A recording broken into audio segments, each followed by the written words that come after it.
everybody doing tonight? Yeah. I am Tommy2tokez.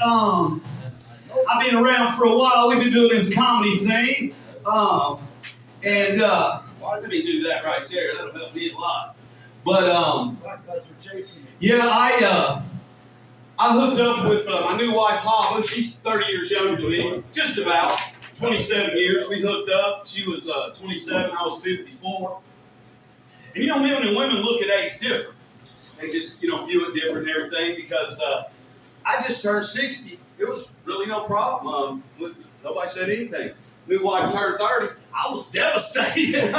You know what I'm saying? Come on now. That hurt my fucking feelings. That was the first time I ever understood what a cruel, cold world it is out there. But she's only 33 now, so I think she's got some good years left in her. You know what I'm saying? I'm not going anywhere. It's all right, darling. Don't worry about that. Don't worry yourself. Sit down there. Thank you, darling. You're beautiful. You know that. But anyway, Wiz is in the house. Come on now. My son. Yeah, that's my son there. You know how some people have a kid and they don't know who the daddy is? I got a son. I don't know who the hell the mama is. Huh? How's that work? I don't know. 42 years old, paying child support, shit. Every time the phone rings, I know it's something. Daddy, I need this. Daddy, I need that. I said, are you sure that I'm your dad? He said, sure as I can be to get some money. I said, here, man. Take it. But anyway, yeah, the new wife's 30 years younger than me. She turned 30. It was pretty devastating, but I didn't worry about it. I'll tell you this, though. One thing I have learned, I was married once for 27 years. Already married again. You ever see one of those guys that was married 25 or 30 years and turns right around before the ink dries on the divorce papers? He saddled back up with somebody else. Here he is. I'm that guy right here. That's what I did. Yeah. So I have been with Hava for 6 years, and I was with my ex-wife about 28, and I'm 60. So if I could add, I'd tell you exactly what that added up to. But it means I've been in relationships a long time. But we had to make some adjustments. More her than me, because it's been like I've been walking on clouds. She's about ready to kill me, but that's another story. But I had to think of it from her view. She married someone 30 years older and married me. So but she told me the other day, she said, I've had so much old wood in my face lately, I don't even like antique furniture anymore. I said, well, okay, I can understand that. And she said, but she don't worry about me cheating on her, though. She said, because if she put it, I'm sold now, I can't even give it away. So I said, well, that might be true. Might be true. When we got together, she loved having sex with all the lights on. I mean, the brighter, the better. Now that she's been with me for a while, she don't even want me to pay the electric bill. Yeah, it's rough out there sometimes. But, hey, if we talk about the new wife, can I at least tell a few old wife jokes, little ex-wife? Who in here has ever been divorced? What a god-awful fucking club that is to join. Hey, man, yeah. You can talk about feeling like a loser. And then, of course, you never get any bad press. Good press off an ex-wife. Funny how everything's my fault. Yes, you son of a bitch, get out. Okay, I'll see you later. Okay. Anyway, I was married for a long time. And my ex-wife, she was cool, but she liked to talk with her hands.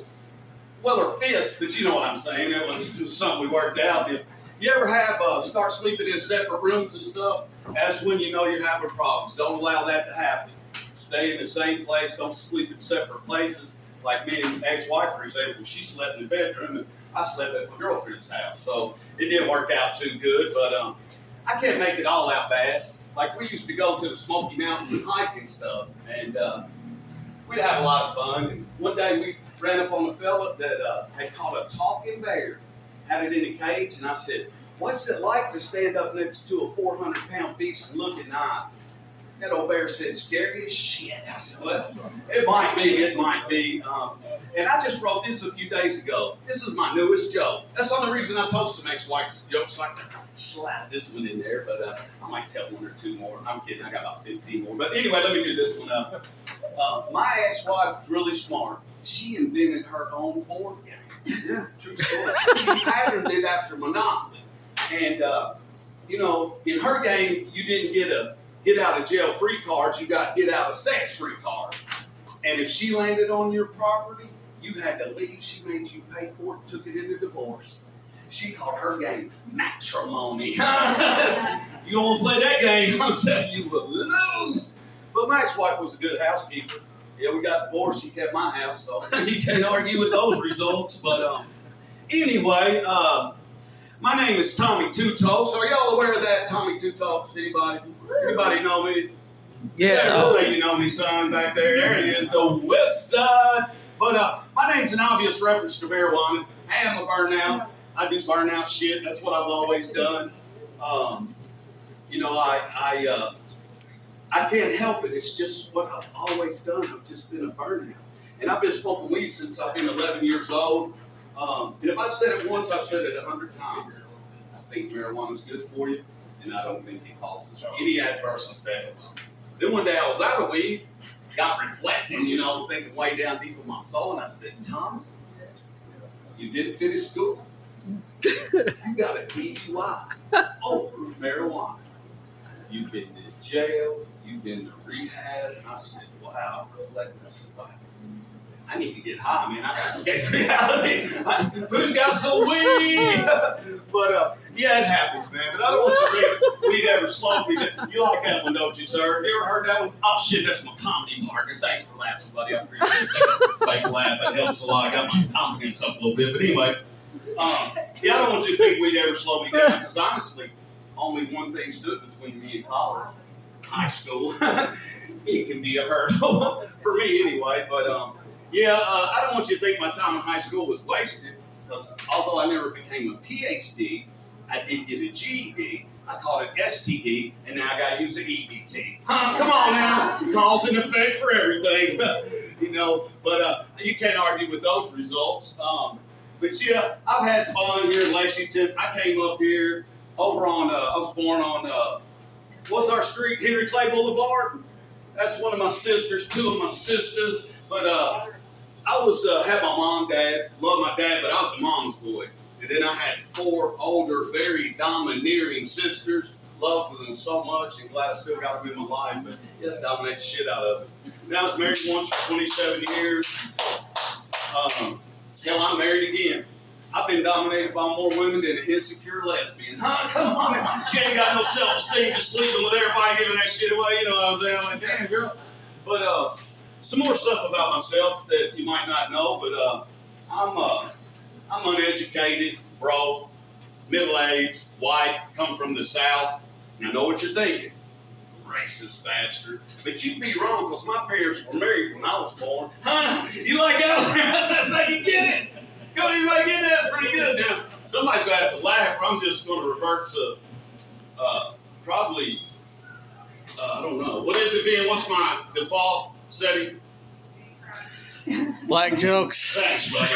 No, I'm not going to do that, man. I refuse to. But anyway, yeah, man, you know, it's not even that easy dating a burnout. I can tell you that. You know how women like to give their men, like, honey, do this? I don't get those. For some reason, my women give me a list of shit to stop doing. Like, stop spending $800 a month on weed, and stop spending on our food, you know, Captain Crunch and fucking candy bars. You know what I'm saying? So that's cool, man. I understand. But I veered off the course there. I think if everybody's going to sit here and stare at me, I'm just going to go back Weed to song. But anyway, women will say stuff like, no man or anybody else is going to tell me what to do, while simultaneously trying to boss everyone in their life around. And now you're like, I love how that works. And women like to make the rules. I make the rules. I need some direction. Tell me what to do. Shit, I'm happy with that way. That way it keeps me a little more on the path. But here's just a suggestion. If you're going to make the rules, how about we make it a rule? You got to follow the motherfuckers too. You think that would help? I think sometimes that would make all the difference in the world. And what about this, ladies? A lot of you know, you get depressed or upset. You take stuff, antidepressants, and mood-altering stuff and all that. I was thinking real hard, and I said, I know something you can take that would probably help everybody. How about you take a little fucking accountability about something? That might make all the difference. And I can feel that prescription, huh? Right up your ass. Tell me if you need it. I'm not into hitting women, though. But my ex-wife was into hitting me. So see how that works out. We got together and we tussled a couple times, and I said, you don't even know how to fight. I said, keep your right up. Duck if somebody swings at you and counter punch. Told her that. Next time I need to raise my hand. Boop, boop, boop. I said, what is up? She said, you taught me how to do that. I said, shit. I ain't telling no more women no secrets. I can't even fight. I've been about 15 fights in my life. Like 13 of them's been with women, and I'm 0-15. I don't know how that works. It's rough being 200 pounds, having a 100-pound woman, and she's standing over there. I told you, bitch. What? You women, you just let me know. Can you call my mom in an ambulance? I think I'm beating my chest just a little bit. But anyway, I digress. What else can we talk about here? I know one thing. I was going down the road the other day. Oh, wait a minute. I skipped right past one of my best ones, man, about women. I can't believe I forgot this one, but let me try. This is for the young people. Anybody that's never been married? You been married, brother? No. Good. Good for smart moves. I'm just kidding. But here's something to help you guys out, man, because I care about you. I want to see you do well and have, success in relationships. But this is what I found, and I can tell you got yourself a good one. Ready? No matter how bad she fucks up, she'll forgive you. Come on now. You got to hold on to that one. We want to meet Mommy. I'm getting married. Let's go, Eddie. What's that, player? Let's go, Eddie. Come on, man. No matter how bad she fucks up, okay. Yeah, she'll forgive you. That's a good woman, man. The last time they'll fuck up, I won't forgive you. I've had it both ways. That's the I've been in the cave, baby. I've been there. You know what I'm saying? But this was funny, I thought, the other day. I was going down the road, and I saw a transgender woman going in the men's restroom, and I said, that takes balls. You know what I'm saying? Wow. I think I might have had sex with a transgender person one time. I'm not sure. You tell me what you think. I met him at the bar and we went home. Excellent person. We actually got along great. Had a great time. But the next day they get up and leave, and my buddy comes over and he says, what would make you think you had sex with a transgender? And I said, well, aside from her hairy chest, her dick was bigger than mine. So I don't know. Does that qualify? I meant to say penis. I'm sorry. I told Big Cat, I said, man, I'm transitioning into a woman. He said, you going to have the transition surgery? I said, no, I don't need it. He said, why? I said, well, my penis said it would just identify as a vagina. Come on. I just wrote that, man. You know that's funny, man. But anyway, I do a lot of jokes about Ben. He's my comedy partner. I don't want to be hard because I love you, man. It's like I'll tell anybody. I do jokes about being sexuality, and I don't insinuate he's gay, but I'll say it right now in front of everybody. He's not gay. His boyfriend is. I mean, that's how it works sometimes, you know what I'm saying? And I told him the other day, I said, Ben, what did I say, brother? We're all just homo sapiens, except him. He's a homosexual sapien, so, but that's different. But he's really not. And we're not in a relationship. I was wondering. I was wondering. Ben, what else was I going to say? We're not homosexual lovers or anything. But this is funny. We did try to live together. Me and Ben moved in my house. We were going to conglomerate the cornbread and salad brand into one household. We were going to spend 24 hours a day doing comedy. Stan Ligger moved into my house, and we lasted 49 and a half hours. He gave the key to me. I requested he come back for about 3 days. He went home, vented to his mom. She probably bragged on me pretty hard. When he got back there, I said, you don't know the part of the plan. Mom, psychologically made all that happen. So he said, well, I'll talk to her. I said, no, don't piss Mom off. We'll all start. Don't make her mad. Shit. But anyway, Ben's mom, she came over to my house, and it was my birthday, and we did a show there, and I had a stage set up in the basement. We had to move it to the first floor because everybody was getting loud and shit down there. It's kind of rough. I mean, we call it the bargain basement bungalow. She saw my act, and I went a little rough, just kidding, being cat. And now she always calls me Tommy2tokez, Tommy. And then will say, what do you think about that? She'll say, leave those people alone! Let them be! His dad was alone. They moved over there, and I just say this, kiddingly, when we laugh at it, but they moved into the big white neighborhood over there, and his dad asked, I said, how'd you get past the mortgage process and everything? He said, I paid cash, and I moved the family over here, big wonderful house. Well, I go over there and he moved out. So I hollered at him. I said, Mr. Sudarshan, that was your dream home over there. Why did you move? He said, well, my family started moving in and buying the houses around me, and I didn't move into that big white neighborhood that live around all those brown people. I can tell you that. I said, well, whatever suits you, you know what I'm saying? I said, can I live in an extra camera in the garage? That's all I want. I go to their house, man. I left something in Ben's glove box. I'd never been over to the mansion. I didn't realize the white level of white privilege that brown son of a bitch had till I went to his house. I roll up in his house, wasn't nobody at the security gate. I didn't know I was supposed to stop or ask anybody shit. I rolled on in. Hey, 03 F-150 with loud exhaust leaking oil. I'm rolling in. Right through the security gate, I find his house. I pull up, I'm calling his phone, Tommy answers. What is it? I'm trying to sleep. I said, man, I left something in your glove box. And this is a true story. I'm standing in his driveway. I thought I was shooting up like they did a remake of the Beverly Hillbillies. I seen the cement pond and everything, but the garage door opens, and I mean, this is a true story. This is funny. The garage door opens, Ben comes out. He got on a pair of boxers backwards. I don't know what the hell he was doing in that house when he came out. He had on a white t-shirt that was all wrinkled. He was wearing sandals. You know, like brown strap sandals, and off one of the sandals was a long white sock stuck to the Velcro on one of them.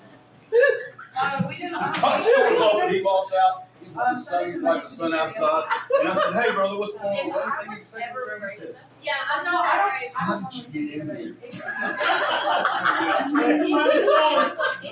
I said, should I leave? And his gardener said, I would too. I said, I'm white. He said, not the right white. You need to get up there, right? I said, but I'm white Caucasian. He said, no, you're the white trash. I said, cool, go. So I left, and then his mom came, and I saw her. She said hello to me right before I left. And she had her phone behind her, and I could see in the bumper the reflection. She done dialed 911 and had her finger on the other one. She said, hi, Tommy. I'm calling the police on it right now. All I know is when I heard about the next HOA, what is it, when Homeowners Association? If the security guard lost the job. It's one thing if white get in, you let white trash in. We can all we could not tolerate this. 03 Ford F-150, yes, you must be fired. I'm sorry. That's you know, Ben's grandfather was in love with Pamela Anderson. He would tell them, they watched Baywatch, and he'd tell them, I'm going to marry Pamela Anderson. And he hatched this scheme to sell the house out for my girl because Pamela wanted $1 million for it again. And so he told them, get the mortgage, I'm going to be your new grandmother. What do we say? The new grandmother is going to be Pamela Anderson. And so Ben goes to get the paperwork, found out that the house was in his grandmother's name. Oh, it didn't turn out good. Ben said, what's up, Grandpa? Ain't we going to do it? He said, no, a terrible turn. He said, do you know where the retirement and old folks home is in the ghetto? Grandmother has sent me here. Could you please come over here? He said, what's the problem? He said, the house was in her name. He said, no Pamela Anderson. He said, no Pamela, no house, and no grandmother. Claire, your gang should have been a little tighter. That serves you right. But anyway, I've had fun tonight, man. Is there anything else anybody wants to talk about? Anything I missed? Anything going on? Oh, thank you. Hey, happy anniversary to my baby. I love y'all, man. Thanks for letting me get up here and just make a fool of myself. Give it up for Tommy2tokez. Come on, baby. Yeah! Thank you. I was going to sing a song, I forgot, but I need that for home right song, so we'll do it that way. Thanks, y'all. I'll see you next time. All right. Make some noise for Tommy2tokez. Yeah!